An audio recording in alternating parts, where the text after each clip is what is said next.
Nabitawan ni Marta ang hawak na tray. Ang tunog ng nababasag na porselana at ng natatapong mainit na tsaa sa mamahaling Persian carpet ay umalingaw-ngaw sa pasilyo.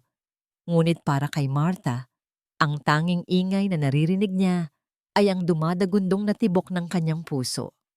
Nananatili siyang nakatayo sa likod ng bahagyang nakaawang na pinto ng library, hindi makagalaw, na para bang ang kanyang mga paa ay napako sa kinatatayuan. Ito na ang huling gabi niya, ang narinig niyang sabi ni Elena. Ang boses nito ay kalmado at malamig na parang yelo. Ang dosis sa tsaa na yan ay sapat na para tuluyan na siyang isugo sa impyerno. Isang maikling tawa ang sumunod, ang tawa ni Nicholas. Sigurado ka bang hindi na siya magigising pa, ate? Baka naman tumakbo pa yan sa ospital. Huwag kang mag-alala, sagot ni Elena. Ang lason na ito, dahan-dahan ang epekto. Magmumukha lang itong isang simpleng atake sa puso habang natutulog. Walang sino man ang maghihinala. Bukas, sa paggising ng lahat, biyuda na ako. At ikaw, Nicholas, malaya ka na sa anino ng kuya mo. Parang binuhusan ng malamig na tubig si Marta. Hindi. Hindi ito maaari. Ang mga taong pinagsisilbihan niya nang may buong katapatan sa loob ng 20 taon. Ang asawa at kapatid ng taong gumawa sa kanya ng isang kabutihang hindi niya malilimutan habang buhay. Biglang nag-iba ang amoy ng natapong tsaa. Ang pamilyar na halimuyak ng chamomile ay napalitan ng amoy ng antiseptiko, ng alak, ng loob ng isang ospital. Bigla, wala na siya sa mansyon ng mga Santoro. Nasa isang masikip at maingay na pasilyo na siya ng pampublikong ospital. 10 taon na ang nakalipas. Nakaupo sa isang matigas na upuan, yakap-yakap ang sarili habang umiiyak. Sinabi ng doktor na kailangan ng agarang operasyon ng kanyang nanay. Isang operasyon na nagkakahalaga ng ₱250,000. Saan siya kukuha ng ganoong kalaking pera? Ang sahod niya bilang kasambahay ay sapat lang para sa kanilang pang-araw-araw na gastos. Noon niya naramdaman ang isang presensya sa kanyang tabi. Pag-angat niya ng kanyang mga mata, nakita niya si Sir Ricardo Santoro, nakatayo roon sa kanyang mamahaling suit. Nagulat siya. Paano siya nahanap ng kanyang amo rito? Hindi nagsalita si Ricardo. Tinitigan lang siya nito saglit at sa mga mata nito ay wala siyang nakitang paghuhusga, kundi isang bagay na hindi niya maintindihan, pag-unawa. Kinabukasan, nang papunta na sana siya sa opisina ng ospital para makiusap, para lumuhod kung kinakailangan, hinarang siya ng isang nurse. Bayad na po lahat, ma'am, sabi ng nurse na kangiti. May isang anghel na nagbayad ng buong-buo kaninang umaga. Hindi na niya kinailangang itanong kung sino. Bumalik si Marta sa kasalukuyan. Ang tibok ng kanyang puso ay mas lalo pang bumilis. Ngunit ngayon, hindi na lang ito dahil sa takot. Mayroong galit, mayroong determinasyon. Ang utang na loob ay isang bagay na hindi nababayaran ng pera. Binabayaran ito ng katapatan. At ngayong gabi, sisingilin sa kanya ang utang na yon. Dahan-dahan siyang umatras mula sa pinto. Ang bawat hakbang ay maingat para hindi makalikha ng anumang ingay. Pinulot niya ang mga basag na piraso ng tasa at nilinis ang natapong tsaa gamit ang basahan na laging nakasabit sa kanyang balikat. Ang kanyang mga kamay ay nanginginig pa rin. Ngunit ang kanyang isip ay napakalinaw na. Hindi niya hahayaang magtagumpay ang mga demonyong yon. Pumunta siya sa kusina, ang puso niya ay kumakabog sa bawat anino na kanyang nadaraanan. Kinuha niya ang isa pang tasa, ang paboritong tasa ni Ricardo. Sa pagkakataong ito, hindi niya ito tinimplahan ng chamomile tea na inihanda ni Elena. Binuksan niya ang isang maliit na lata na nakatago sa likod ng mga bote ng pampalasa. Laman nito ay isang pinaghalong mga pinatuyong dahon at ugat, isang herbal tea na minana pa niya sa kanyang lola, pampakalma at pampalakas ng katawan. Ito ang palagi niyang ipinaiinom kay Ricardo sa tuwing nakikita niyang pagod ito mula sa trabaho. Ito ang tsaa ng pasasalamat. Ngayong gabi, ito ang magiging tsaa ng kaligtasan. Habang naglalakad siya pabalik sa pasilyo, dala ang bagong tasa ng tsa, ang kanyang mga hakbang ay mas matatag na. Ang bawat tapak ay isang panata. Hindi na siya ang Marta na isang hamak na utusan lamang. Siya ang tagapag-alaga ng isang buhay na minsang nagligtas sa buhay ng kanyang ina. Huminto siya sa harap ng malaking pinto ng silid-tulugan ni Ricardo. Huminga siya ng malalim. Pinakalma ang sarili. Pagbukas niya ng pinto, nakita niya itong nakaupo sa gilid ng kama, nagbabasa ng isang libro sa ilalim ng ilaw ng lampshade. "Sir," sabi niya, sinisikap na panatilihing normal ang kanyang boses. Nag-angat ng tingin si Ricardo, bahagyang nagsalubong ang mga kilay. "Marta, akala ko ba nagdala ka na ng tsaa kanina?" Narinig ko ang isang bagay na nabasag. Inilapag ni Marta ang tray sa bedside table.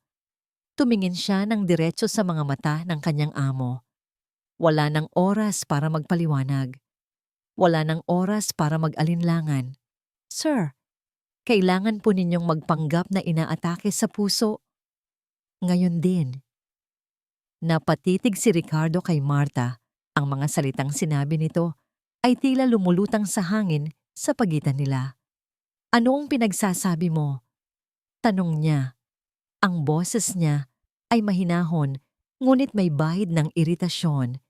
Isang mahabang araw ang kanyang pinagdaanan sa kumpanya at wala siyang panahon para sa mga ganitong kalokohan. "Sir, pakiusap. Wala po tayong oras." Pagmamakaawa ni Marta, ang kanyang mga mata ay nanlalaki sa takot. Ang kanyang boses ay nanginginig. "Narinig ko po sila. Si Ma'am Elena at si Sir Nicolas. Ang tsaa, may lason po iyon." Natawa si Ricardo, isang tawang walang kagalakan. "Marta, baka pagod ka lang.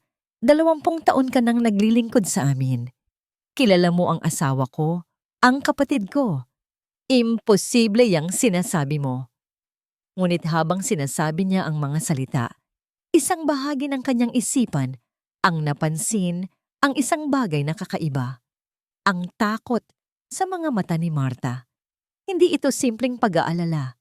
Ito ay purong takot na nagmumula sa kaibuturan ng kaluluwa.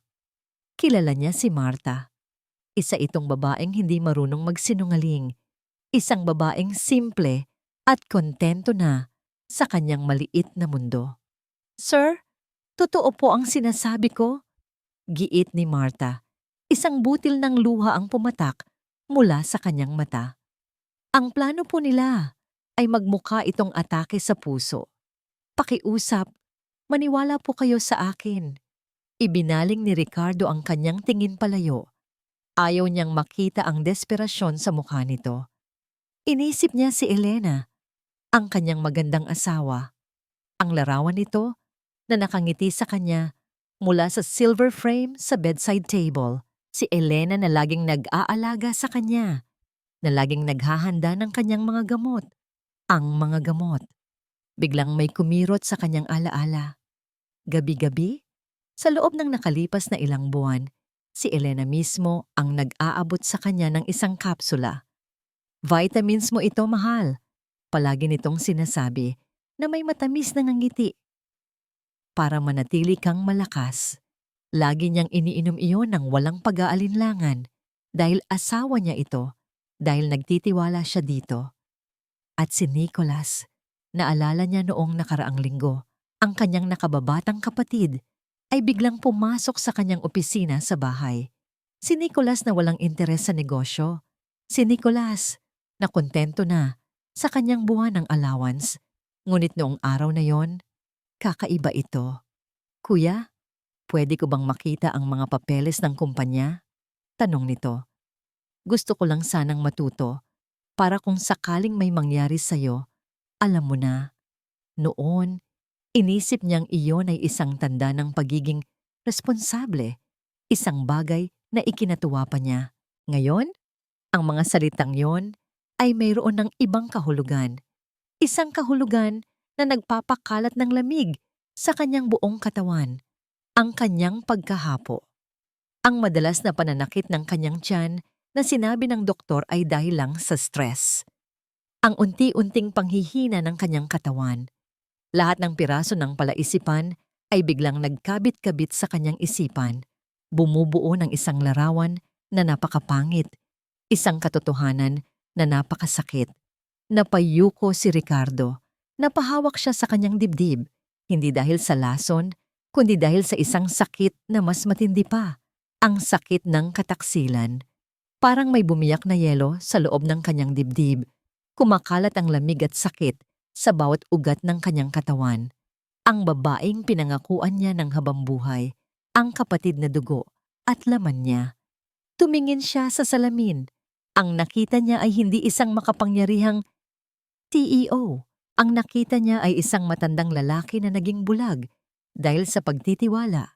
Isang hari na pinagtaksilan ng mga taong pinakamalapit sa kanya sa loob ng sarili niyang kastilyo. Dahan-dahan, itinaas niya ang kanyang nanginginig na kamay at itinuro ang telepono. Tumingin siya kay Martha. Ang galit at pag-aalinlangan sa kanyang mga mata ay napalitan na ng isang malamig at matigas na desisyon. Tumawag ka ng ambulansya. Utos niya. Ang boses niya ay halos isang pabulong. Pero hindi ang ambulansya ng ospital. Tumawag ka sa private number ni Dr. Ramos. Sabihin mo, Code Red. Alam na niya ang gagawin. Pagkalipas ng ilang minuto, ang buong mansyon ay napuno ng ingay ng sirena ng ambulansya. Habang dinadala si Ricardo palabas sa stretcher, ang lahat ay isang malabong tanawin ng mga kumikislap na ilaw at mga nag-aalalang mukha ng mga katulong. Si Elena ay nasa kanyang tabi, umiiyak, humahawak sa kanyang kamay. Ricardo, mahal ko, huwag mo akong iwan. Sigaw nito. Isang perpektong pagganap. Isinara ni Ricardo ang kanyang mga mata, nagpapanggap na walang malay. Ngunit bago pa man siya tuluyang maipasok sa ambulansya, bahagya niyang iminulat ang mga ito. Sa isang saglit, sa gitna ng lahat ng kaguluhan, nakita niya ito. Nakita niya ang mga mata ni Elena na nagtama sa mga mata ni Nicolas na nakatayo sa may pinto. At sa mukha ng kanyang umiiyak na asawa, sa isang iglap na halos hindi mo mapapansin, isang ngiti ang sumilay, isang maliit, malupit, at matagumpay na ngiti. Sa sandaling iyon, alam na ni Ricardo, lahat ay totoo. At sa loob ng ambulansya, habang papalayo sila sa bahay na naging pugad ng mga ahas, isang pananata ang nabuo sa kanyang puso. Hindi pa ito ang katapusan. Ito ay simula pa lamang. Nang mawala na sa pandinig ang sirena ng ambulansya, isang nakabibinging katahimikan ang bumalot sa mansyon. Naiwan si Martha sa sala, kasama sina Elena at Nicolas. Para siyang isang tupa na naiwan sa kulungan ng mga lobo. Kailangan niyang umarte. Kailangan niyang maging kapani-paniwala. Umupo siya sa isang sulok, sa isang maliit na upuan na malayo sa magagarang sofa. At doon ay tahimik na humikbi. Ipinikit niya ang kanyang mga mata at inalala ang itsura ng kanyang ina noong mga huling araw nito. Ginamit niya ang tunay na sakit mula sa nakaraan para bigyang buhay ang kasinungalingan ng kasalukuyan.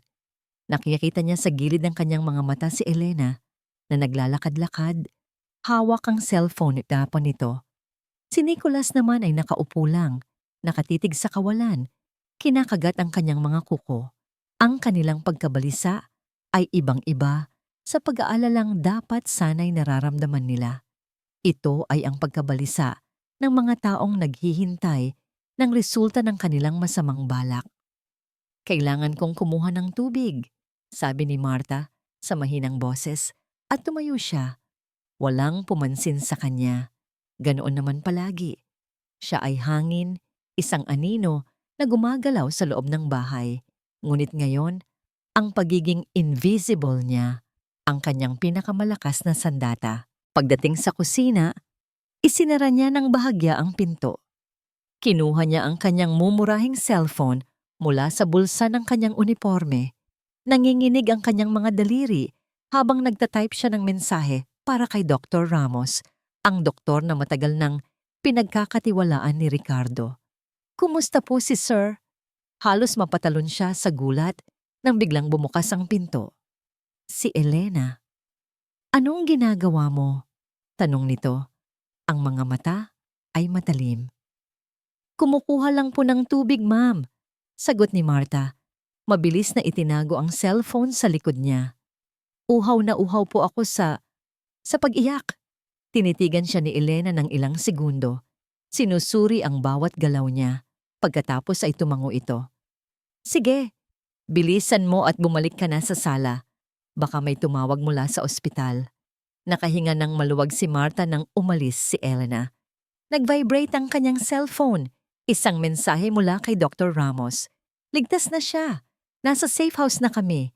Hintayin mo ang susunod na utos ko." Isang maliit na ngiti ng tagumpay ang sumilay sa labi ni Marta bago niya ito agad na binura.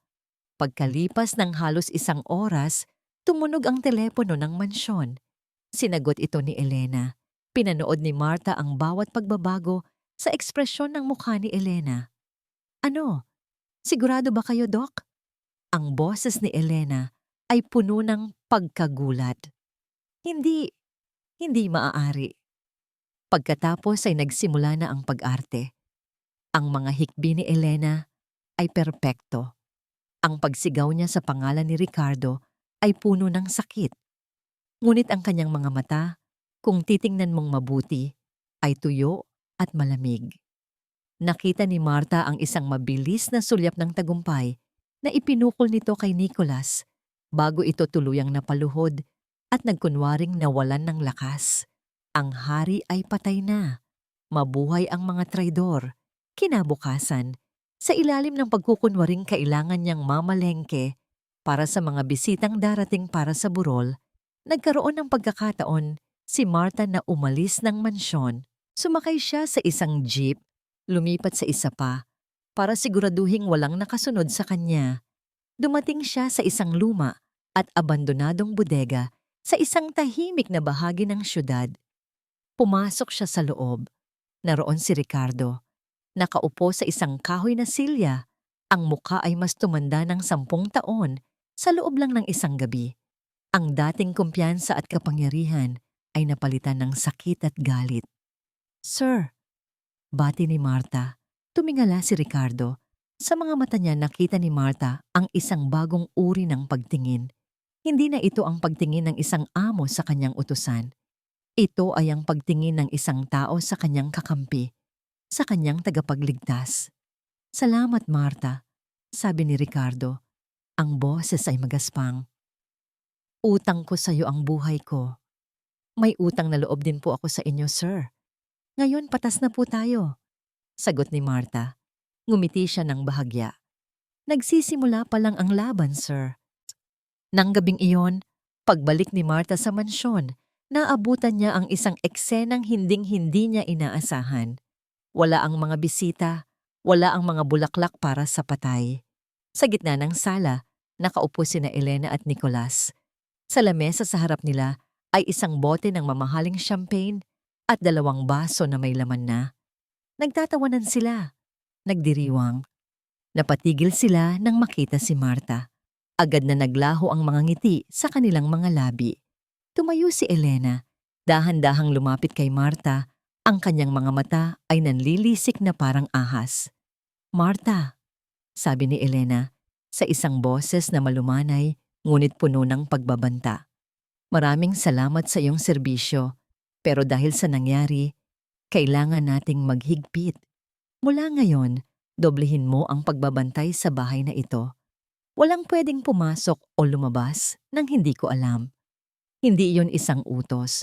Iyon ay isang babala, isang sintensya. Si Marta ay hindi na isang kasambahay. Isa na siyang bilanggo sa loob ng mismong bahay na kanyang pinagsisilbihan." Humigop si Elena mula sa kanyang tasa ng kape habang nakatingin sa malawak na tanawin ng syudad mula sa salaming bintana ng opisina. Ang opisina ni Ricardo. Ang opisina niya ngayon. Isang pakiramdam ng kapangyarihan ang dumaloy sa kanyang mga ugat. Isang pakiramdam na mas matamis pa sa pinakamahal na alak. Sa loob ng maraming taon, siya ay ang anino lamang, ang magandang palamuti sa braso ni Ricardo Santoro. Ngayon, siya na ang araw.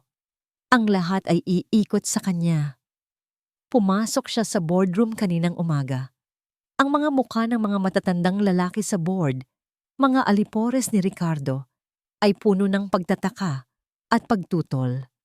Ngunit wala silang nagawa nang umupo siya sa pinakaulo ng mesa, ang upuan ng CEO.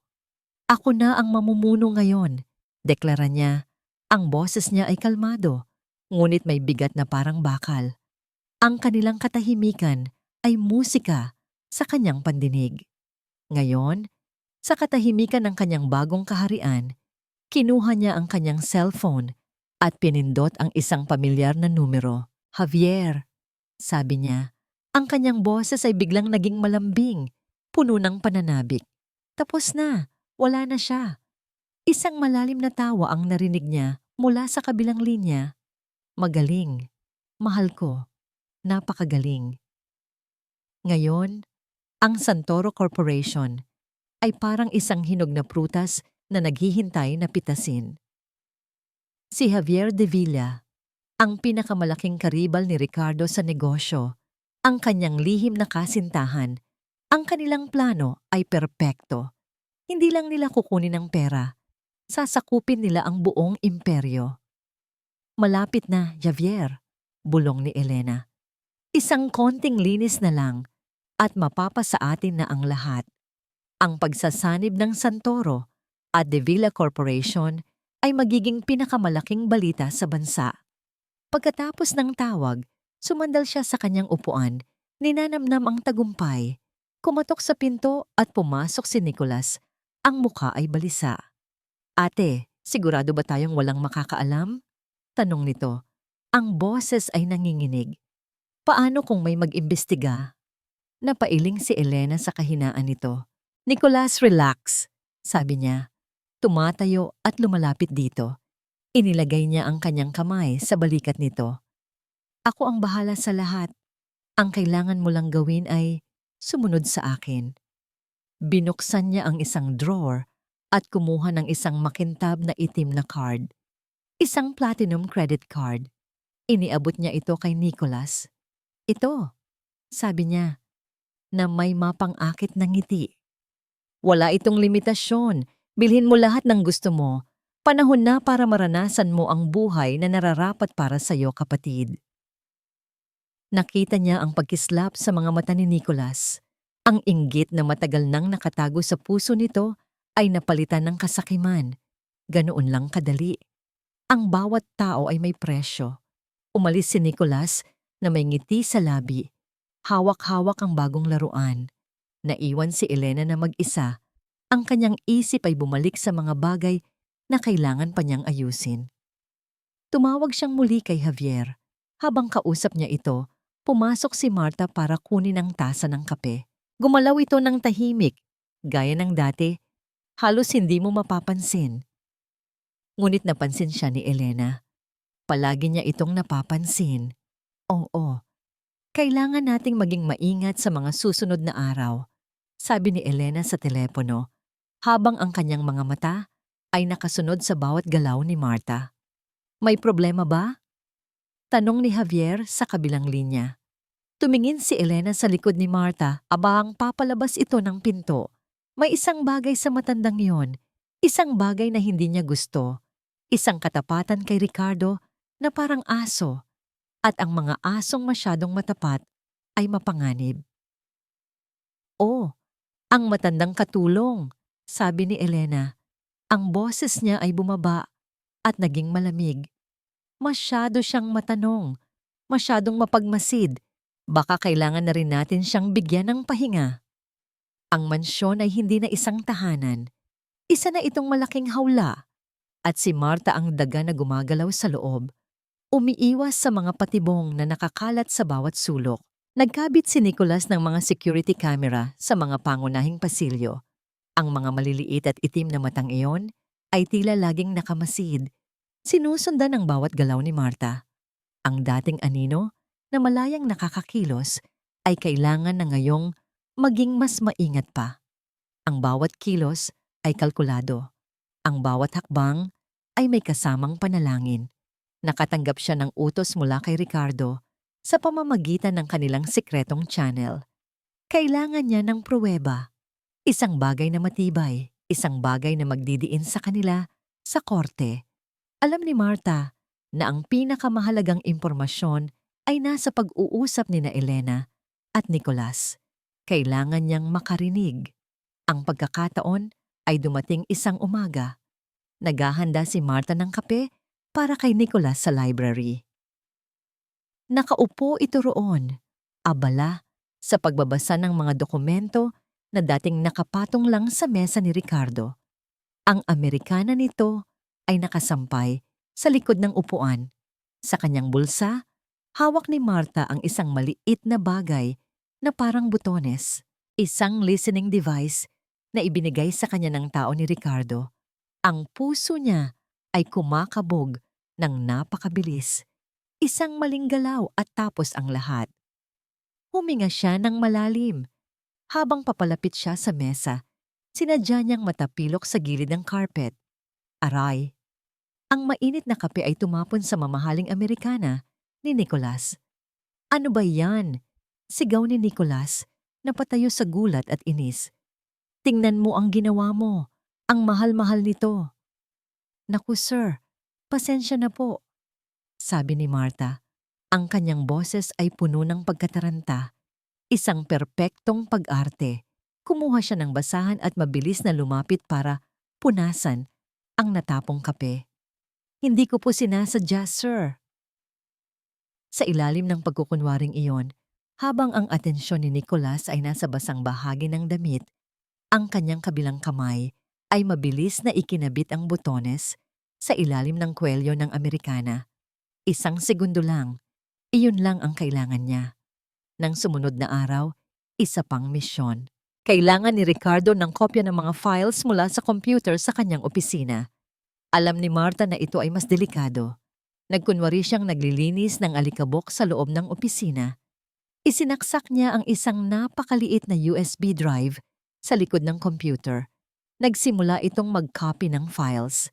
Ang bawat segundo ng paghihintay ay parang isang oras. Ang bawat tunog mula sa labas ng pinto ay nagpapatindig ng kanyang mga balahibo. Malapit nang matapos ang progress bar nang biglang bumukas ang pinto. Si Nicolas. Sa isang iglap, binunot ni Marta ang USB drive, itinago ito sa kanyang palad at agad na humawak sa basahan. Pinupunasan ko lang po ang alikabok, sir, sabi niya. Sinisikap na huwag mautal. Tinitigan siya ni Nicolas. Ang mga mata ay puno ng hinala. Lumapit ito sa mesa, tiningnan ang computer. Pagkatapos ay tumingin itong muli sa kanya. Sige, bilisan mo dyan at lumabas ka na. Nang makalabas si Marta ng silid, sumandal siya sa pader at napapikit. Naramdaman niya ang malamig na pawis na tumutulo sa kanyang likod. Kinabukasan, araw ng kanyang pamamalengke. Itinago niya ang memory card sa loob ng isang mainit-init pang pandesal. Sa palengke, lumapit siya sa isang partikular na tindahan ng gulay na pinamamahalaan ng isang matandang babae. Pabili po ng repolyo, sabi ni Marta. Habang kinukuha ng matanda ang gulay, maingat na inilapag ni Marta ang supot ng pandesal sa tabi ng timbangan. Iniabot ng matanda ang repolyo. Nagbayad si Marta at umalis, hindi na muling lumingon. Ang supot ng pandesal ay naiwan. Ang transaksyon ay tapos na. Pagbalik niya sa mansyon, mayroong isang maliit na pakiramdam ng tagumpay sa kanyang dibdib. Nagawa niya. Ngunit ang pakiramdam na yon ay agad na naglaho nang tawagin siya ni Elena sa sala. Nakaupo ito roon, kalmado, na may isang sobre sa lamesa sa harap niya. Marta, sabi ni Elena. Ang boses ay walang emosyon. Po, ma'am? Itinulak ni Elena ang sobre palapit sa kanya. Makapal ito, puno ng pera. Ito na ang huling sahod mo, Marta, at isang maliit na bonus para sa iyong mahabang serbisyo, sabi ni Elena. Ang mga mata ay malamig at walang mababasang anumang awa. Mag-empake ka na. Napatanga si Marta. Po? Pero bakit po? Tumingin si Elena sa kanya at sa unang pagkakataon, isang bahagyang nangiti ang sumilay sa mga labi nito. Isang ngiti na nagpatayo ng lahat ng balahibo sa kanyang batok. Ngayon din, ang bodega ay amoy lumang kahoy at alikabok. Dito nagtatago si Ricardo Santoro, ang lalaking dating natutulog sa mga Egyptian cotton sheets at kumakain sa mga plato na gawa sa ginto.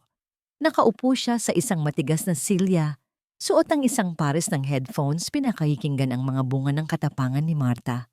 Ang bawat salita na naririnig niya ay parang isang karayom na tumutusok sa kanyang puso. Narinig niya ang malambing na boses ni Elena habang kausap si Javier de Villa, ang kanyang karibal. Narinig niya ang mga halakhak nila habang pinag-uusapan ang pagbagsak ng kanyang kumpanya. Narinig niya silang pagplanuhan ang kanilang kinabukasan na binuo sa ibabaw ng kanyang libingan.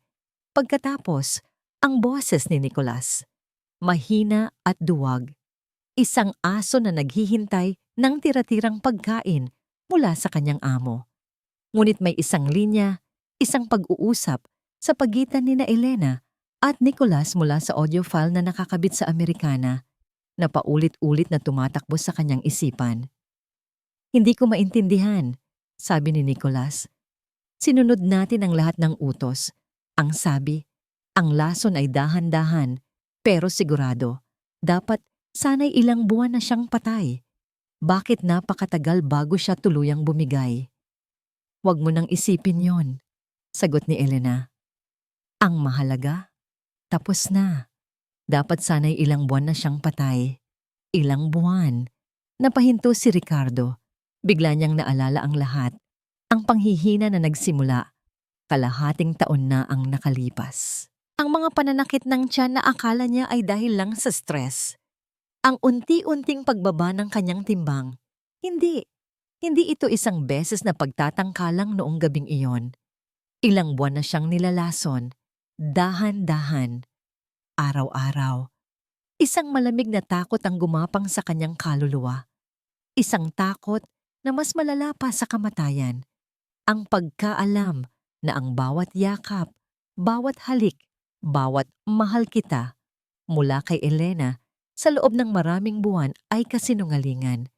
Ang bawat tasa ng kape na inihahain sa kanya ay maaaring may kasamang lason. Paano siya nakaligtas? Biglang nag-ring ang kanyang burner phone. Si Dr. Ramos. Ricardo, may resulta na ako, sabi ng doktor sa kabilang linya. Seryoso ang boses nito. Ang resulta ng dugo mo mula noong gabi na yon. At ang resulta ng pagsusuri namin sa tasa na palagi mong ginagamit. Anong tasa? Tanong ni Ricardo. Ang tasa na palaging ginagamit ni Marta para sa herbal tea mo. Nagpadala ako ng tao para kunin yon. Ricardo, may milagrong nangyari sa'yo. Nakinig si Ricardo, hindi makapaniwala. Ipinaliwanag ni Dr. Ramos na ang arsenic, ang lason na ginamit sa kanya, ay isang heavy metal. Ngunit ang pinaghalong mga dahon at ugat sa herbal tea ni Marta, isang lumang recipe mula sa mga probinsya, ay mayroong mga natural na chelating properties. Hindi ito isang gamot. Hindi ito isang antidote. Ngunit sa araw-araw na pag-inom niya nito, ang mga katas ng halamang gamot ay dahan-dahang tumutulong sa kanyang katawan na ilabas ang maliliit na dosis ng lason. Hindi nito kayang pagalingin ka, Ricardo. Lalo na sa huling malaking dosis na ibinigay nila, sabi ni Dr. Ramos. Pero pinabagal nito ang epekto. Pinahina nito ang lason sa iyong sistema sa loob ng maraming buwan.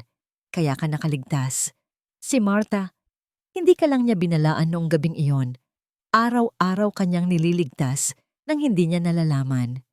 Nabitawan ni Ricardo ang telepono. Napatingin siya sa kanyang mga kamay. Ang mga kamay na pumirma ng milyon-milyong pisong kontrata. Ang mga kamay na nagpatayo ng isang imperyo. Ang mga kamay na ito ay walang nagawa para iligtas ang kanyang sarili. Ang nagligtas sa kanya ay isang tasa ng tsaa. Isang simpleng tasa ng tsaa na inihanda ng isang babaeng halos hindi niya napapansin. Isang babaeng pinagsisilbihan siya hindi lang dahil sa sahod, kundi dahil sa isang bagay na mas malalim. Utang na loob. Kabutihan. Tumayo si Ricardo at lumapit sa maruming bintana ng bodega. Tumingin siya sa labas. Ang galit sa kanyang puso ay naroon pa rin, nag-aalab. Ngunit ngayon, may kasama na itong ibang emosyon. Isang emosyon na napakalakas at napakabigat. Pasasalamat.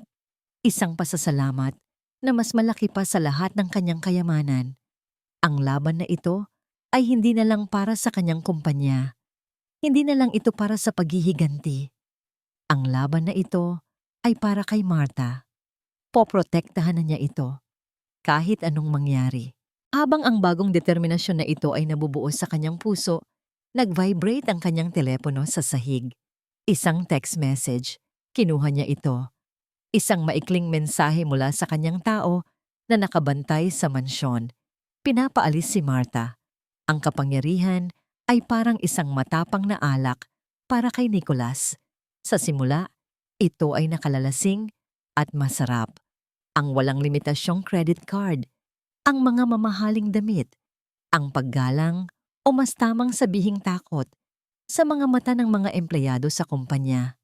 Ngunit ngayon, ang alak ay nagiging lason na. Hindi makatulog ng maayos si Nicholas sa gabi. Sa tuwing ipipikit niya ang kanyang mga mata, nakikita niya ang mukha ng kanyang kuya. Minsan, sa kanyang panaginip, babangon ito mula sa hukay, duguan at puno ng lupa, at ituturo siya nito. Traitor, ang ibubulong nito. Nagsimula siyang maging praning. Ang bawat anino sa mansyon ay tila may kasamang banta. Ang bawat tunog ng telepono ay nagpapatayo ng kanyang mga balahibo. At si Elena, hindi na siya ang ate na kilala niya. Naging isa itong reyna, malamig at makapangyarihan. Ang mga utos nito ay hindi na pakiusap, kundi mga dekreto na hindi maaaring suwayin. Nakikita niya ang paraan ng pagtingin nito sa kanya, hindi bilang isang kakampi, kundi bilang isang kasangkapan. Isang aso na maaari nitong itapon kapag hindi na kailangan. Isang gabi, hindi siya mapakali. Pumasok siya sa dating opisina ni Ricardo, na ngayon ay opisina na ni Elena. Walang tao. May kung anong nag-udyok sa kanya, nabuksan ang laptop nito. Hindi ito naka-password. Nakita niya ang mga email sa pagitan ni Elena at ni Javier de Villa. Mga email na puno ng mga plano para sa pagsasanib ng dalawang kumpanya. Mga email na puno ng mga salitang matatamis at mga pangako. Pagkatapos nito, mahal ko, wala nang hahadlang sa atin. Tayong dalawa na lang. Tayong dalawa. Hindi kasama si Nicholas. Parang sinaksak ng paulit-ulit ang kanyang puso. Ginamit lang siya. Tulad ng dati. Siya na naman ang anino. Ang anino ni Ricardo noon. Ang anino ni Elena ngayon. Walang nagbago. Ang inggit niya sa kanyang kuya ay biglang napalitan ng isang mas malaking takot. Ang takot na baka pagkatapos ng lahat ng ito, siya naman ang isusunod ni Elena. Kinabukasan, ang kanyang takot at paranoia ay naghahanap ng mapagbubuntunan. Si Martha. Ang matandang katulong, nakita niyang paalis na ito, bit-bit ang isang maliit na bag. Sinabi ni Elena na pinag-resign na niya ito. Baka kailangan na niyang magpahinga, sabi nito. Ngunit hindi naniwala si Nicholas. Sandali, sabi niya. Hinarangan ang daan ni Martha. Nagulat si Martha. Po, Sir Nicholas? Saan ka pupunta? Tanong niya. Ang mga mata ay nanliliit. Pinauwi na po ako ni Ma'am Elena. Sagot ni Martha, nanginginig. Hindi. Masyadong simple. Akin na ang bag mo, utos niya. Po? Pero wala po itong laman kundi mga damit ko. Inagaw ni Nicholas ang bag mula sa kamay ni Martha at ibinuhos ang laman nito sa sahig, mga luma at nalukot na damit. Isang maliit na pitaka, na may ilang barya, isang rosaryo, walang kakaiba. Ngunit hindi pa rin siya kontento. Ang mga bulsa mo. Nanginginig na ipinakita ni Marta ang laman ng kanyang mga bulsa. Isang panyo, isang susi. Yung isa pa. Sa kabilang bulsa, mayroong isang bagay. Isang luma at mumurahing cellphone. Hindi ito ang cellphone na palagi niyang nakikitang gamit ni Marta. Isa itong pangalawang cellphone. Ano ito? Tanong ni Nicolas. Dinampot ang telepono. Sira na po yan, sir. Dala-dala ko lang po. Hindi siya pinakinggan ni Nicolas. Binuksan niya ang telepono. Walang mga mensahe, walang call log. Halatang binura lahat. At iyon, para kay Nicolas, ang pinakamalaking ebidensya ng pagkakasala. Sino ang tinatawagan mo gamit ito? Sigaw niya. Ang kanyang pagtitimpi ay tuluyan ng nawala. Biglang dumating si Elena, naakit ng ingay. Nakita niya ang eksena, ang mga nagkalat na damit, ang takot sa mukha ni Marta, at ang cellphone sa kamay ni Nicolas. Hindi tumingin si Elena kay Nicolas. Ang kanyang mga mata, na parang mga piraso ng yelo, ay nakapako kay Marta. Dahan-dahan siyang lumapit. Ang bawat hakbang niya ay mabigat. Ang bawat hakbang ay isang paghatol. Sino ang kausap mo? Tanong ni Elena. Ang boses niya ay mahina, ngunit umalingaw-ngaw sa buong silid. Mas nakakatakot pa kaysa sa anumang sigaw. Ang mensahe sa screen ng telepono ni Ricardo ay kumikislap na parang isang pulang ilaw ng alarma. Hawak nila si Marta. Pinaghihinalaan na siya. Binitawan ni Ricardo ang telepono na parabang napaso siya. Isang alon ng malamig na galit at pagkataranta ang bumalot sa kanya. Ito na, ang kinatatakutan niya. Dahil sa kanya, si Marta ay nasa bingit ng kamatayan. Ang babaeng nagligtas sa kanya ay siya namang nasa panganib dahil sa kanya. Hindi niya mapapatawad ang sarili niya kung may mangyaring masama rito. Naglakad siya pabalik-balik sa loob ng bodega. Ang kanyang isip ay tumatakbo ng mas mabilis pa kaysa dati. Ang mga plano ng dahan-dahang pag-ipon ng ebidensya ng isang perpektong legal na kaso, lahat ng yon ay wala ng halaga ngayon. Ito ay naging isang karera laban sa oras. Sinubukan niyang tawagan ang sikretong numero ni Marta. Walang sumasagot. Sinubukan niya ulit. At ulit. Ang bawat ring na walang sagot ay parang isang martilyo na pumupukpok sa kanyang dibdib. Hindi, bulong niya sa sarili. Hindi ako papayag na may mangyari sa'yo. Ang Ricardo Santoro na laging nag-iisip gamit ang kalkulasyon at lohika ay naglaho. Ang lumabas ay isang lalaking desperado, isang lalaking handang isugal ang lahat para sa isang taong nagpakita sa kanya ng tunay na kahulugan ng katapatan. Kinuha niya ang telepono at tinawagan ng dalawang tao na alam niyang mananatiling tapat sa kanya hanggang sa huli. Si Attorney De Leon na ang kanyang pinakamatagal at pinakapinagkakatiwalaang abogado. At si Gus, ang dati niyang hepe ng seguridad, isang retiradong sundalo na may utang na loob din sa kanya. Nagkita sila sa isang tagong lugar, isang lumang coffee shop sa gilid ng syudad. Anong plano, Ricardo? Tanong ni Gus, ang kanyang mukha ay seryoso. Sabihin mo lang at susugurin natin ang mansyon. Hindi, sabi ni Ricardo. Kung gagawin natin yan, baka lalo lang nilang saktan si Marta. Kailangan nating mag-isip. Kailangan natin ng isang bagay na gugulat sa kanila. Isang bagay na hindi nila inaasahan. Isang press conference, sabi ni Attorney De Leon na kanina pa tahimik na nag-iisip.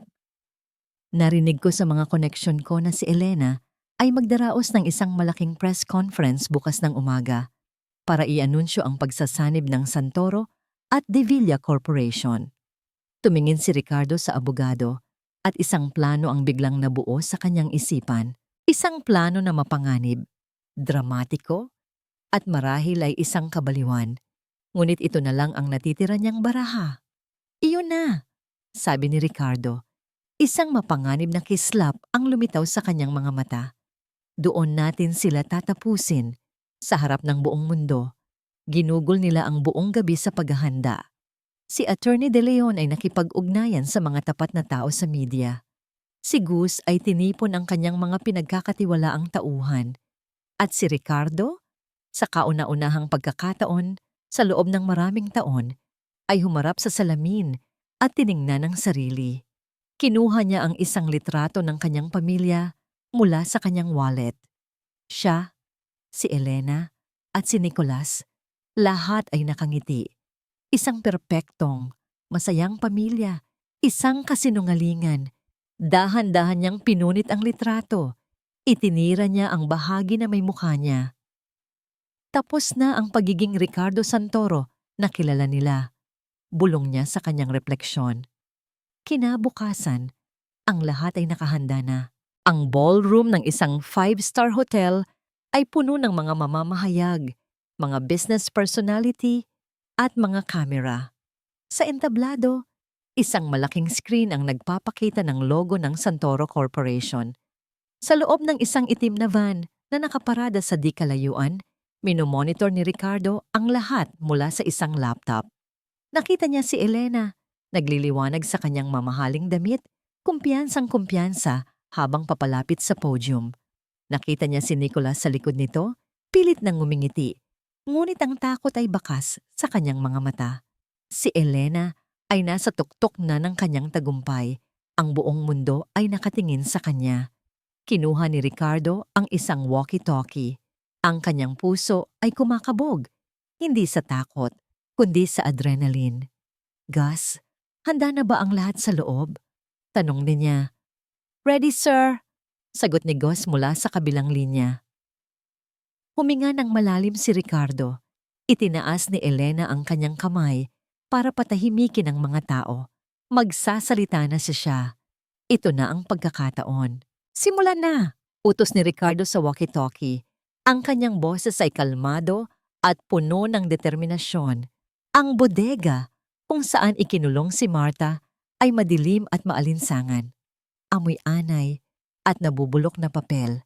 Itinulak siya rito ni Nicolas pagkatapos ng komprontasyon nila sa sala. Ang pinto ay nakalock mula sa labas. Sa unang ilang oras, pinanghinaan siya ng loob. Inisip niya na ito na ang kanyang katapusan. Dito na siya mamamatay. Isang walang pangalan na kasambahay na nalimutan na ng mundo. Ngunit pagkatapos, isang imahe ang pumasok sa kanyang isipan. Ang imahe ni Ricardo sa bodega. Ang mukha nito ay puno ng sakit, ngunit may determinasyon. Naalala niya ang sinabi niya rito. Nagsisimula pa lang ang laban. Hindi siya susuko. Hindi siya ang Marta na duwag. Natuto na siyang lumaban. Sinimulan niyang kapain ang paligid. Ang kanyang mga kamay ay gumapang sa magaspang na pader, sa mga lumang kahon. Naghahanap siya ng kahit ano. Isang bintana, isang butas, isang bagay na matigas. At pagkatapos ay naramdaman niya ito. Isang maliit at maluwag na piraso ng metal sa may sahig. Isang hair clip. Marahil ay nalaglag ng kung sino man. Matagal na panahon na ang nakalipas. Isang maliit na piraso ng pag-asa sa gitna ng kadiliman. Kinuha niya ito at gumapang palapit sa pinto. Nanginginig ang kanyang mga kamay, ngunit ang kanyang focus ay matalim. Ginamit niya ang natutunan niya sa panonood ng mga lumang pelikula. Dahan-dahan, maingat. Isinuksok niya ang dulo ng hair clip sa susian. Isang click. Isang maliit na tunog. Sinubukan niya ulit. Isa pang click. Pagkalipas ng tila walang katapusang mga minuto, narinig niya ang pinakamatamis na tunog sa lahat. Ang tunog ng pag-unlock ng pinto. Samantala, sa ballroom ng hotel, nagsimula ng magsalita si Elena. Magandang umaga sa inyong lahat, sabi niya. Ang kanyang boses ay umaalingaw-ngaw sa buong silid, puno ng kumpiyansa at karisma. Ngayon ay isang makasaysayang araw, isang araw ng bagong simula. Ikinagagalak kong i-anunsyo ang pagsasanib ng Santoro Corporation at De Villa Corporation. Habang nagsasalita siya, mayroong isang biglaang pagbabago. Ang malaking screen sa likod niya na dapat sana'y magpapakita ng bagong logo ng pinagsanib na kumpanya ay biglang naging itim. Isang tunog ang pumuno sa silid. Hindi isang video, kundi isang audio recording. Dapat sana'y ilang buwan na siyang patay. Bakit napakatagal bago siya tuluyang bumigay? Ang boses ni Nicholas, malinaw at hindi maikakaila. Sinundan ng boses ni Elena. Huwag mo nang isipin yon. Ang mahalaga, tapos na. Isang kolektibong paghinga ng pagkagulat ang narinig mula sa mga manonood. Ang mga kamera ay mabilis na nag-focus sa mukha ni Elena. Ang kanyang nangiti ay nagyelo. Ang kanyang kulay ay unti-unting nawala. Napalitan ng isang maputlang kulay ng takot at pagkabigla. Biglang bumukas ng malakas ang pangunahing pinto ng ballroom. Lahat ng mga ulo ay lumingon at sa gitna ng katahimikan, isang figura ang humakbang papasok sa liwanag. Si Ricardo Santoro. Buhay na buhay. Ang kanyang mukha ay mas payat. Ang kanyang buhok ay may mga hibla na ng puti. Ngunit ang kanyang mga mata ay nag-aalab sa apoy ng katarungan. Para kay Elena, para kay Nicholas, para sa lahat ng tao roon, ito ay parang nakakita sila ng isang multo. Isang multo na bumalik mula sa libingan para maningil. Nagkamali ka ng kalkula, mahal, sabi ni Ricardo. Ang kanyang boses ay kalmado, ngunit ang bawat salita ay tumatagos na parang punyal. Nakatingin siya ng diretso kay Elena. Hindi lahat ng lason ay nakamamatay at hindi lahat ng katapatan ay nabibili. Sa gitna ng kaguluhan, dumating ang mga pulis. Nataranta si Nicholas. Nawala ang lahat ng kanyang tapang. Itinuro niya si Elena. Siya ang nagplano ng lahat. Wala akong kasalanan. Ginamit niya lang ako. Sigaw niya. Nang mga sandaling iyon, si Marta, na pagod at marumi, ay nakarating na sa lobby ng hotel. Nakita niya ang kaguluhan sa loob ng ballroom. Nakita niya si Ricardo na nakatayo roon, matatag at ligtas. Nagsimula siyang tumakbo palapit. Nakita siya ni Elena. Sa isang iglap, ang takot sa mga mata nito ay napalitan ng purong galit. Ang babaeng ito, ang hamak na katulong na ito, ang sumira ng lahat. Sa isang mabilis na galaw, binunot ni Elena ang isang matulis na hairpin mula sa kanyang buhok, isang palamuti na naging sandata. Sa huling desperadong pagkilos ng isang hayop na nasukol, sumugod siya. Hindi kay Ricardo, sumugod siya papunta kay Marta. Marta! Sigaw ni Ricardo. Ang kanyang boses ay puno ng takot. Bago pa man makaabot ang nagwawalang si Elena, kay Marta, isang anino ang mabilis na humarang sa kanyang daraanan. Si Ricardo, ginamit niya ang kanyang katawan bilang panangga. Ang matulis na dulo ng hairpin ay humiwa sa kanyang braso. Nag-iwan ng isang malalim na sugat, ngunit hindi niya ininda ang sakit. Ang tanging mahalaga sa kanya ay ang kaligtasan ni Marta. Agad na dumating ang mga pulis at dinakip si Elena, na ngayon ay sumisigaw na parang isang baliw. Si Nicholas naman ay napaluhod na lang sa sahig, umiiyak, habang pinupusasan din. Ang perpektong plano nila ay gumuho sa isang iglap. Inilantad ang lahat ng kanilang kasamaan sa harap ng buong mundo. Dinaluhan agad ng mga mediko si Ricardo. Habang ginagamot ang kanyang sugat, ang kanyang mga mata ay hindi humihiwalay kay Marta na nakatayo sa di kalayuan, nanginginig pa rin.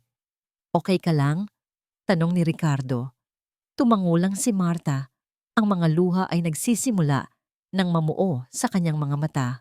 Mga luha hindi nina ng takot, kundi ng ginhawa at pasasalamat. Pagkalipas ng ilang linggo, unti-unting bumabalik sa normal ang lahat. Ang Santoro Corporation ay naligtas. Si Javier de Villa ay iniimbestigahan din bilang kasabwat. Ang pangalan ni Ricardo ay nalinis na. Isang hapon, pinuntahan ni Ricardo si Nicholas sa kulungan. Nakita niya ang kanyang kapatid sa likod ng mga rehas. Ang dating kayabangan ay napalitan ng isang basag at talunang itsura. Hindi nagpunta roon si Ricardo para mang-asar o magalit. Bakit, Nicolas? Iyon lang ang kanyang tanong. Dahil palagi akong pangalawa lang sa'yo, kuya. Sagot ni Nicolas, hindi makatingin ng diretsyo. Palagi akong nasa anino mo. Gusto ko lang maranasan, kahit isang beses lang, na ako naman ang nasa itaas.